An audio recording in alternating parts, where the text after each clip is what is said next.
अच्छा ईमानदारी बताओ, अच्छा ईमानदारी से बताओ, अगर सबसे पूछे ईमानदारी कितना भजन करते हो घर पे जाकर, सही सही बताना। बिल्कुल ये 3 घंटे तुम्हारे जीवन के उद्धार के हैं कि नहीं? भले ही कष्ट हो रहा है, बैठने में नींद आ रही है, जमाई आ रही है, काय खा ले 2 रोटी ज्यादा, अब बड़ी परेशानी आ रही, 3 घंटा कथा में बैठी, बड़ी समस्या है। मगर ध्यान से सुन लो, जीवन में यही 3 घंटे ही काम आ जाएंगे। एक घड़ी आधी घड़ी आधी में पुनियाद, तुलसी संगत साधु की और हरहि कोटि अपराध। हम कह रहे जीवन में कुछ ना बने, कम से कम ये 3 घंटे तो अपने जीवन के सार्थक हो गए। कितना ही कष्ट में जीव रहे, वो तो पंडाल छूटेगा, वैसे ही माया पकड़ लेगी। 3 जगह व्यक्ति को निश्चय ही वैराग्य आता है। एक भगवान के चरणार बिंद में वृंदावन चले जाओ आप, निश्चय वैराग्य आ जाएगा। एक बार ठाकुर जी से नजर मिला लेना, ऐसा सुना है, कभी वृंदावन ना गए हो तो जरूर जाना। अच्छा वृंदावन कौन कौन गए, जरा हाथ तो ऊंचे करो, ईमानदारी ईमानदारी से। बहुत कम हाथ है। अब अगली बार जब कथा हो तो हाथ ही हाथ दिखना चाहिए। बोल वृंदावन बिहारी लाल की। क्योंकि एक बार जरूर ठाकुर जी से नजर मिला के देखना। एक पर्दा चलता है, हर 2 मिनट में पर्दा लगता है ठाकुर जी का, पर्दा उठता है, पर्दा लगता है, पर्दा हटता है। अच्छा वो पर्दा क्यों लगता है, क्यों हटता है? क्योंकि ठाकुर जी के पास में माया नहीं जाती कभी। भगवान के सम्मुख माया नहीं टिकती, इसलिए तो भगवान के जब पूतना ने दर्शन किए थे, अभी आप कथा में सुनेंगे, जब भगवान पालने में सो रहे थे तो पूतना जब पहुंची थी माँ बन के, झूठी मूठी माँ बन के जब पहुंची थी, और जैसे ही देखा था उसने कन्हैया को तो भगवान ने नेत्र बंद कर लिए। क्यों करे नेत्र बंद? क्योंकि भगवान जानते हैं, क्योंकि ठाकुर जी जानते हैं कि मेरे सामने माया नहीं चलने वाली। और ये पूतना कौन है? ये माया है, माया नहीं टिकेगी।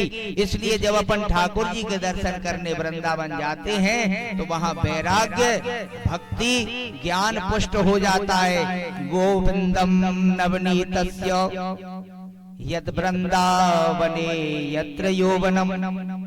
गोविंद की कृपा से वहां भक्ति, ज्ञान, वैराग्य सब पुष्ट है। तो वहां जाकर के घर की याद नहीं आए, न पति की याद आए, न परिवार की आए, न खेत की आए, न खलिहान की आए।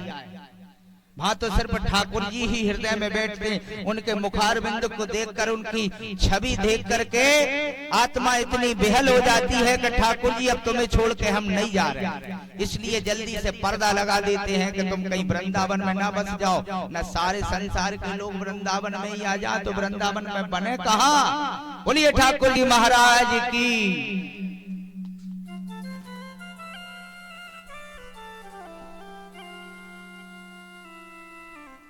जैसे ही भगवान भीष्म पितामह से कहते हैं कि अपने पुत्र को समझाइए, भीष्म पितामह ने कहा, पुरुष स्वभाव विहितान यथा वर्ण यथा श्रमम वैराग्य रागोपाधिस्य माम नो भय लक्षणात्। निर्वृत्ति के रूप में और प्रवृत्ति के रूप में धर्म 2 प्रकार के होते हैं। एक निर्वृत्ति परायण धर्म, एक प्रवृत्ति परायण धर्म। निर्वृत्ति परायण धर्म का अर्थ है छोड़ने वाला, और प्रवृत्ति परायण अर्थ का अर्थ है पाने वाला। एक सकाम कर्म होता है, एक निष्काम कर्म होता है। निष्काम कर्म वो है जिसमें कोई कामना नहीं है, सिर्फ परमात्मा को पाना है, वो भी पाने की कामना नहीं है।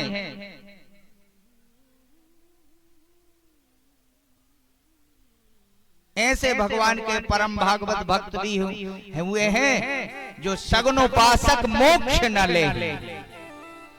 वो मुक्ति का भी त्याग कर देते हैं, मोक्ष का भी त्याग करते हैं। क्या काम का? हनुमान जी महाराज के गले में स्मांतक मणियों की, वैदूर्य मणियों की माला माता जानकी जी ने डाल दी कि इतनी सुंदर माला जानकी जी ने किसी को नहीं दी थी, सबसे प्रिय मणियों की माला थी। और जब वो जानकी जी ने कहा कि हनुमान जी महाराज की बारी जब आई तो हनुमान जी को देख करके राम जी के नेत्रों में आंसू आ गए कि हे हनुमत, तुम सो उरण हम नहीं, सबसे उरण हो जाएंगे लेकिन तुम्हारी भक्ति से कभी उरण नहीं हो सकते। क्योंकि सबसे बड़ी लज्जा और सबसे बड़ी मर्यादा क्या होती है? पत्नी इति मर्यादस्या लज्जायाम सभाश्रमा।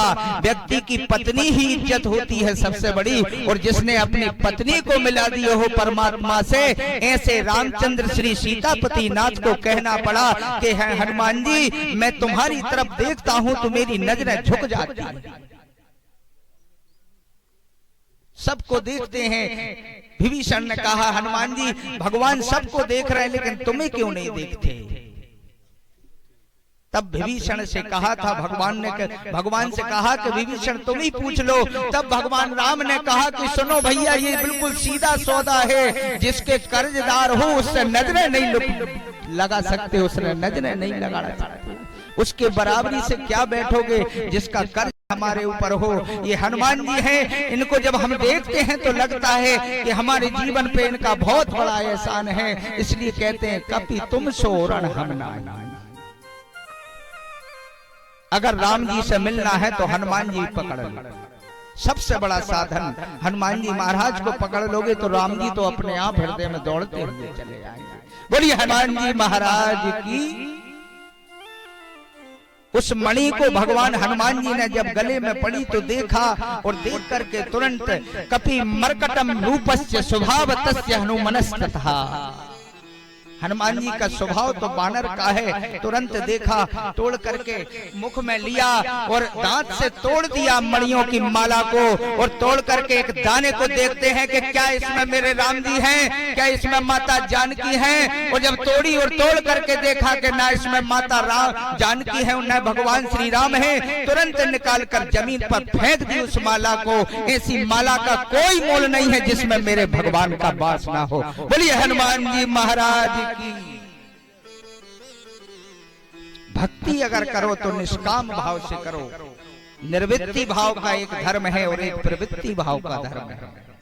प्रवृत्ति का धर्म माने पाने का, और निर्वृत्ति का धर्म है कुछ नहीं पाना संसार से। संसार से कुछ नहीं चाहिए लेकिन संसार को बनाने वाला चाहिए। उसकी शरण चाहिए, उसकी छत्र छाया चाहिए, उसके चरण चाहिए। दान धर्म, राज धर्म, मोक्ष धर्म, इनसे क्या मिलता है? धर्म, अर्थ, काम और मोक्ष, ये पुरुषार्थ हैं। ये चार प्रकार के पुरुषार्थ हैं लेकिन इनमें सामर्थ्य नहीं है। इनसे कहो कि तुम क्या चाहते हो, ये धर्म आपको परायण बना देगा, आपको वैभवशाली बना देगा, चक्रवर्ती सम्राट बना देगा और तो और स्वर्ग की प्राप्ति करा देगा, अरे अंत में मोक्ष भी दिला देगा। लेकिन ये सारे धर्म प्रवृत्ति परायण हैं, ये भगवान को नहीं प्राप्त करा सकते। इसलिए सबसे बड़ा धर्म है भगवत धर्म, भगवान का भजन करो। इससे बड़ा कोई धर्म कुछ मत करो जीवन में। भजन करना है, कहीं स्थान नहीं है। तुमसे अच्छा संसार में कोई भजनानंदी नहीं हो सकता। सबसे ज्यादा मन किसान का खेत में लगता है, बहुत मन लगता है। बियाबान अकेला रहता है, पानी भरा रहा है, अकेला है, उस समय उसे भजना चाहिए भगवान को। खूब मन से, आत्मा से, हृदय से चिल्ला चिल्ला कर भजो। कौन सुन रहा है तुम्हें वहां आधी रात में? खूब भजन करो भगवान का। हो सकता है कि ठाकुर जी उसी समय दर्शन दे दे। जीवन का एक एक क्षण कीमती है। आप आटा चांदती हो, आप आटा गूंदती हो, आप आटा बना करके रोटी बनाती हो और इसके बाद उसे सेंकती हो। तुम्हारा धर्म क्या कहता है कि तुम उस आटे को गूंथते समय, उसको बनाते समय, उसको बेलते समय, उसे सेंकते समय ठाकुर जी का नाम लो। क्योंकि ठाकुर जी का नाम लोगी तो वो भोजन नहीं होगा, वो भगवान का भोग बन जाएगा, जिसे पाकर के आपके पुत्र की, आपके पति की वृत्ति बदल जाएगी। ये ज्ञान भारत श्री पितामह दे रहे हैं। क्यों? क्योंकि मरणासन्न अवस्था में व्यक्ति सब कुछ सत्य सत्य देखता है। हजारों कांटों की शैया पर, बाणों की शैया पर लेटे हुए भीष्म पितामह ने क्या किया है? ये वास्तविक भजन किया है। यद दर्शनम ईश्वरस्या, जब भगवान को देखते हैं कृष्ण को, तो उन्हें भगवान के वास्तविक स्वरूप का दर्शन होता है। जीवन में अंतिम क्षण का ज्ञान होता है जो वो सत्य होता है।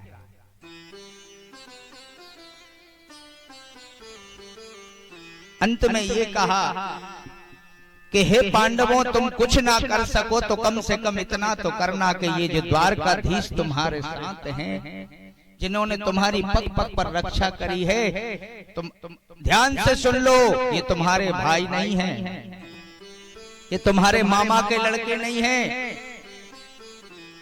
पूरी गौर से सुन लो, गिर जाओ इनकी शरण में, इनकी चरण में गिर जाओ, साष्टांग लकड़ी की तरह इनके पैर पकड़ लो। ये परमात्मा है, तुम्हारा संबंधी नहीं है। जाग जाओ।